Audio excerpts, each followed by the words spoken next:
Where's the international attention that recognizes the gravity? We've got to have an international system that can do more than one or two conflicts at any one time.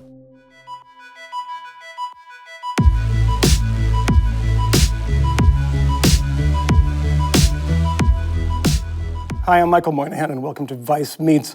My guest today is David Miliband, whose accomplishments are too numerous to mention, but we'll just say this: former British Foreign Secretary, and now the President and CEO of the International Rescue Committee. The IRC is there when the road ahead is uncertain, and everything has changed. Hungry children become healthy, nourished children. Hope crushes despair. Welcome. Thank you, David. Good to be here. Give us a sort of précis of what IRC does. So we're a humanitarian organization which works in about 35 countries that are beset by civil war or natural disaster. We were founded by Albert Einstein in 1933 to help rescue people from Europe, Jews from Europe. The vast bulk of our work is health, education, water and sanitation, for protection for women and girls in the war zones of the world. For the average person looking at the globe today, which appears to be in flames, are we in a pretty grim time? It's best of times and worst of times. For the people that we serve, it's a record-breaking worst of times. Last year, over 50 million people displaced from their homes by conflict or disaster. That is a terrible record and a world record. And so what you have in a minority of states, basically various forms of anarchy, countries where the government cannot any longer hold the ring and contain difference within peaceful boundaries. And that's why people are being killed in these long civil wars that convulse not just individual countries, but whole sub-regions of the world. What do you consider the hotspot that you guys really have to be right now, because it's an acute crisis? Well, there's more than one, unfortunately. Is that Syria is the worst, right? The defining humanitarian crisis of the modern world, defining both because of how bad the situation is and defining by the failure of the international community to actually do something about it, is the Syria conflict.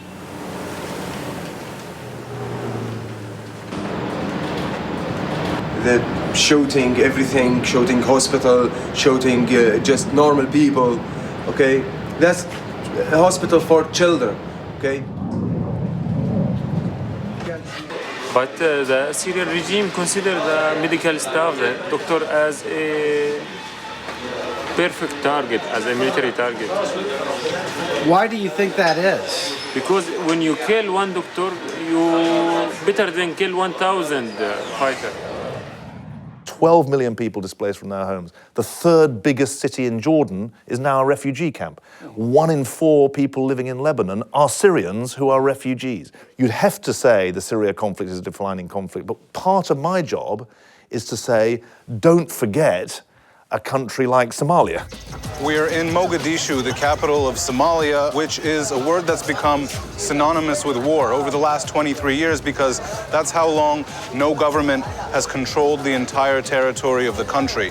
That's something that the international community is trying to change. They spend $1 billion a year here supporting the federal government and their fight against al-Shabaab. Somalia has been in a convulsed state for the last 25 years, has expelled people into the neighbors of Kenya, etc.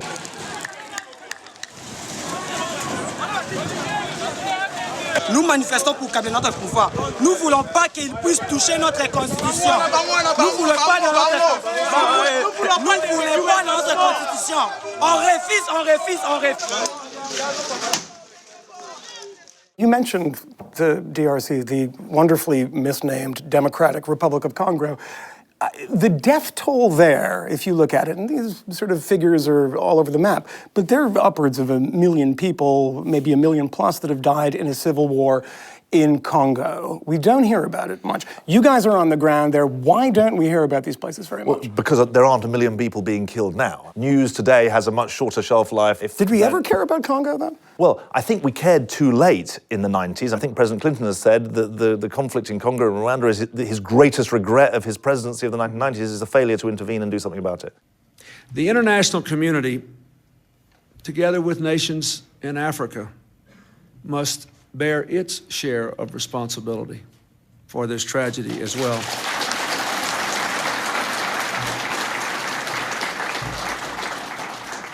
We did not act quickly enough after the killing began. We should not have allowed the refugee camps to become safe haven for the killers. We did not immediately call these crimes by their rightful name, genocide. Inevitably, when levels of violence subside, then the world moves on. We can't move on because there are still 40 armed groups in eastern Congo competing for space and for resources. After Iraq, in so many ways, we're much more reluctant to intervene militarily in places like Syria, or in the United States case in Libya, sort of leading from behind.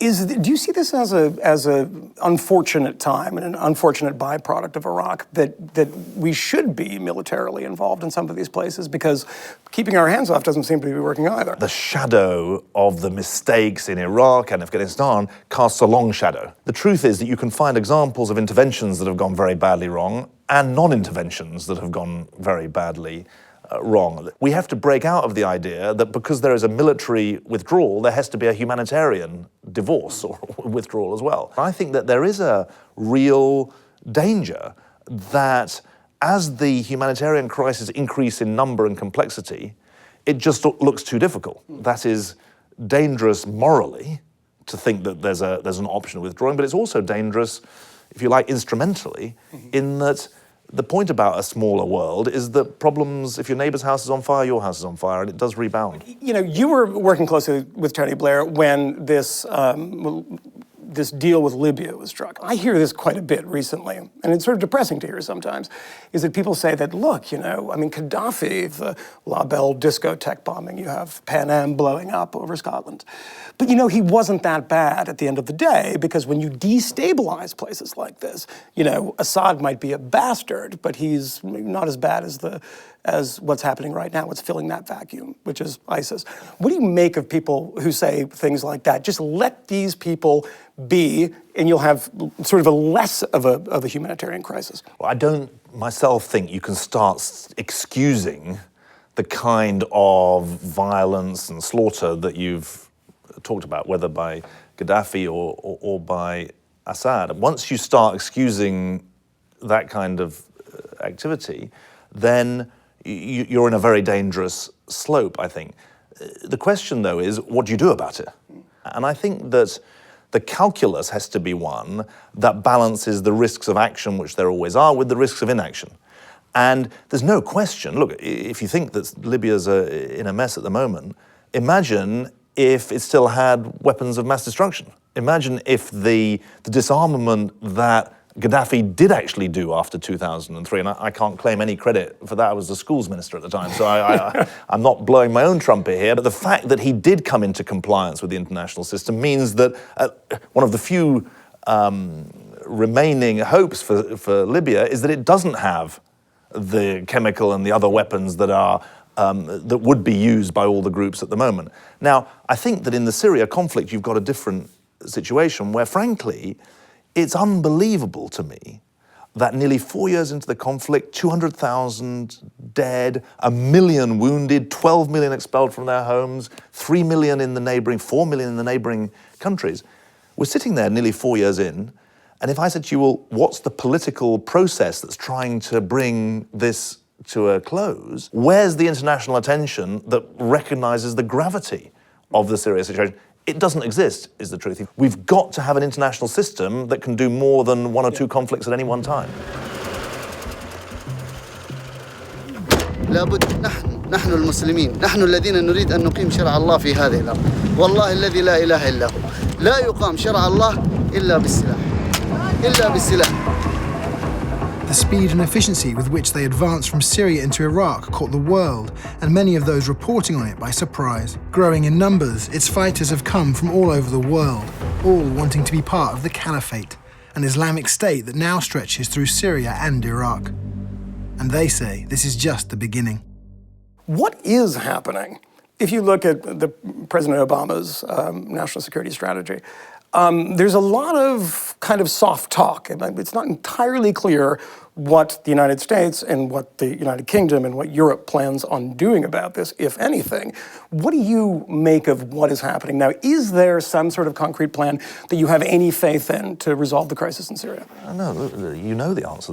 No one, the crying absence for 4 years has been of a political an inclusive process that engages not just the players, the actors, the violent actors inside Syria, but their sponsors in the region. The absence of Western forces in the Syria conflict doesn't mean that it's going to resolve itself. The stopping of the killing takes political engagement, let's call it that, of a wholly different order than that which has been tried so far. Now, of course, it's risky. It means, when I say it can sound diplomatic or almost soft to say, well, you've got to engage all the different sponsors of the conflicting parties.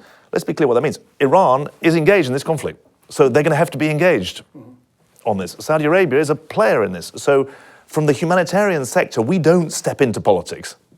We stick to our own humanitarian work, but we know that the sectarianism, the violence, the bloodshed, the expulsion that's going on from Syria at the moment, the political options are all getting worse. Now, that means that there are no good options now, but they're only going to be worse later on. And our call is for a degree of international attention, yes, on the humanitarian side, because remember, we're not even living up to the basic commitments of the humanitarian system, which wasn't built for conflicts like this, but also on the political side. You resettle lots of refugees. I mean, how many do you resettle? Into the US, 10,000 a year. And it's not the IRC's problem here, but it's a small number, right? You're right. A place Look, like... the numbers from the resettled from Syria are in the low hundreds. Yeah. So you're right, the numbers are small. I lived for many years in Sweden, which takes, I think, the highest proportion of Syrian refugees. Right. If you can prove that you've been displaced in Syria, you can get a permanent residency card in Sweden. Let's talk a little bit about the kind of ripple effects of that. If you look across Europe, far-right parties that were marginal before, they're all gaining ground, and a lot of that is tied to immigration and refugee policy. Is this the horrible byproduct that people don't often think about of war, of these conflicts in the Middle East, that it's creating this sort of xenophobic storm in Europe? Well, I would say three things about that, really. One, immigration and refugees are not the same. Of course. And I say that because in the UK, in the late 90s, we got very badly tied up in an amalgam between asylum, which is for refugees, and immigration. Secondly, I think that at the core of some of the politics that's going on in Europe at the moment is an issue of whether or not the burden is being fairly shared. Because I think a lot of the debate in Sweden, if I understand it rightly, is saying, well, look, we're taking this number, but who else is stepping up? Yes. So that sense of a quote-unquote unfairness is important to this. And thirdly, there is obviously a massive issue about how different countries go about the integration of new populations. And there are radically different approaches between the US, France, UK, have different approaches to this.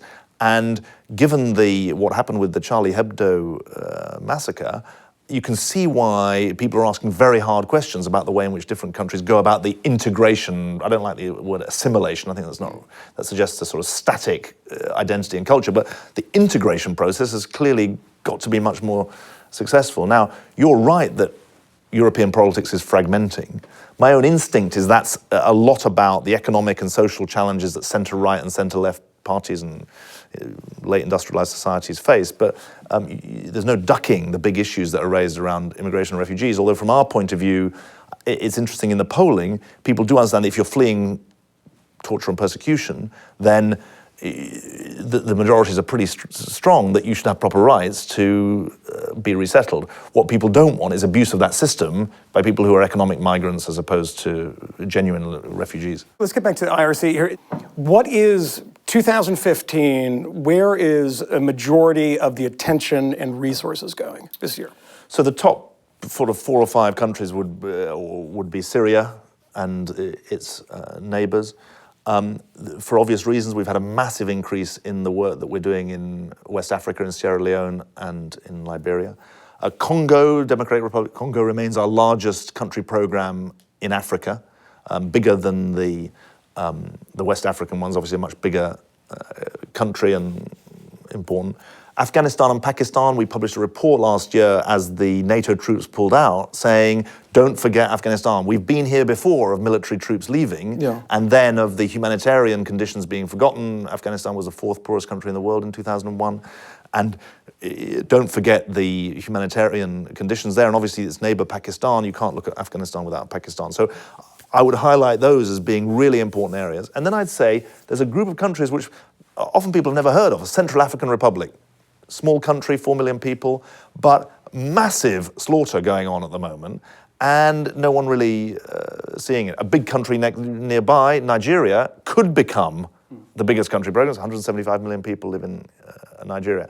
And this fundamental point that states are too weak to contain difference within peaceful boundaries and meet basic needs. And secondly, that the international system is too weak to prevent difference spilling over into violence. Those two factors come together to make this a time of real danger in that minority of countries that can't contain conflict around the world. These are hideously dangerous places. These are not, I mean, I would say that, comparatively, Ukraine, the eastern part of Ukraine, there's no sense that you're going to be grabbed or your people are going to be grabbed and be frog marched into a camera and put into an orange boiler suit. I mean, how do you guys operate? And are you operating in these territories? And how does one actually go about operating in a territory like, say, sort of parts of ISIS-controlled Iraq or Syria or Waziristan? The first thing that I'm always worried about in the morning is what's the latest news from country X, where I know that someone is in danger. Now, the truth is that the image, I think, underlying your question is of the heroic Western aid worker who's jetting in to bring help. That's not our model. Our model is not the heroic Western aid worker. Our model, although many of our Western aid workers are heroic, but our model is of the heroic local member of the community, because 90+% of our staff are local people. So in Syria, it's Syrians who are working. In Afghanistan, it's Afghans who are working for us.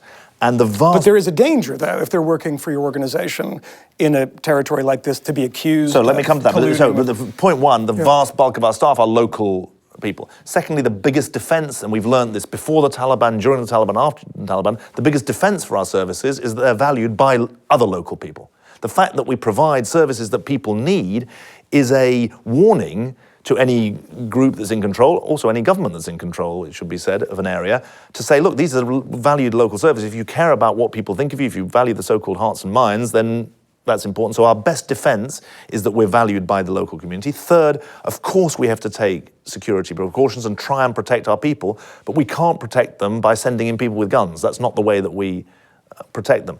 This is their community.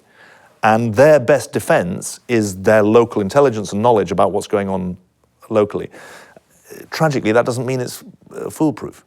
But the staff that we've lost most recently were lost in random acts of violence rather than acts of violence that were targeted at the humanitarian system, still more at IRC. Where was that, if you can say? Well, we lost people in Afghanistan in 2013. We lost people inside a UN compound in South Sudan in 2014. And the slaughter that went on there, I went to meet the colleagues of the bereaved and some family members of the bereaved. And the strength and the courage was extraordinary. But it actually shows you the obvious thing that people think of, well, you need to defend them with arms. There were some UN soldiers guarding this compound. They got completely overrun. And so there are no guarantees, and it is dangerous. But the needs are absolutely immense, and the humanitarian imperative is that where governments aren't meeting need, then it's incumbent on us to try and do something about it. When you're looking at these hotspots that you guys are focused on, what do you see as the sort of root cause, the one thing? Is there a red thread that is through most of these conflicts? Red thread number one is that basic needs and political and ethnic differences are not being contained by the state or civil society. Now, number two is that the international system is not able to make up for the deficit that exists inside these countries. Other people would say, look, it's all about massive reformation within Islam that's going on, a massive argument that's going on within Islam. And there clearly is a roiling debate going on within Islam about how it reconciles itself with modernity. But when I think about South Sudan, I can't explain the chaos there through that prism. And so I prefer to say, look, ethnic, political, religious identity is being asserted in many parts of the world, and it's not being contained by the local state, and it's not being held within check by the international system. And that seems to me to be the dual challenge that we're all going to have to think about, because it does in the end affect us all. After the Charlie Hebdo massacre, but less so beforehand, there's still a conversation that was being had, is the rising anti-Semitism. I hear a lot of this conversation about a rising tide of anti-Semitism in Europe. Do you see this as a serious problem? I hear a lot of people arguing against this and saying, it's not that bad. I think that one is sort of hiding under the blanket just to say, oh, don't worry. I mean, that falls into complacency, and I think a dangerous way. Anyone who talks to Jewish students who are at university and feel they're being called out, never mind attacked, anyone who sees the daubing of swastikas on synagogues, you have to, the lesson of history is you've got to take it seriously. Equally, the Jewish communities of the UK, of other European societies, are fantastically successful, strong communities. And I think it's important not to lose sight of that. I think that for Europeans, the echoes of history are obviously very, very strong, and the warnings of history are very, very strong.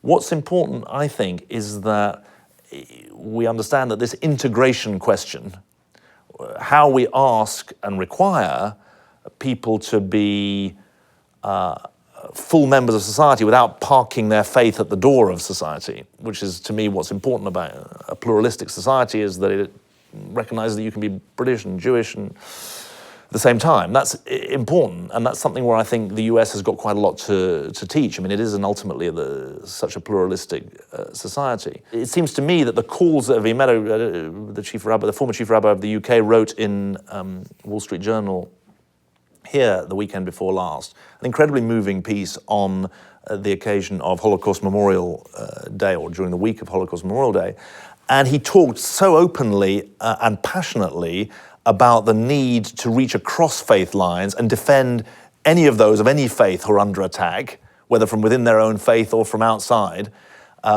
that I think that's the right way to think about this, that we're living at a time when the assertion of identity can easily become the demonization of your identity. And that's something that needs to be fought against with every sinew that we have. Are you done with politics? I'm absolutely committed to what I'm doing at the moment. And if you'd said to me 2 years ago, are you going to be living in New York and running an NGO? I said, well, not as far as I know. I really am. I'm not going to fuel any speculation of going back to politics. That's really not in my mind. Oh, come on, fuel some speculation. No, it's not, because I've heard that some people actually watch these interviews. No one's watching. I heard that. So what I would say to people is I am really very committed to what I'm doing at the moment. I feel proud to be leading the IRC. I feel absolutely to my bones that we're making a difference, and we can make more difference. And that's what I'm committed to. Now, in terms of where politics goes, you just don't know. But I think that I really want to use this to say, look, I'm doing something that I feel is really important. It's important not just to me, but I think that there's real work to be done. And the rest is tittle-tattle. So we can subtitle that, he's not ruling it out. Oh, that's why you... I thought you were a journalist. I am. I have to ask the follow-up questions. You seem so well-intentioned. Okay. David Miliband. Thank you. Thank you very much. Appreciate it.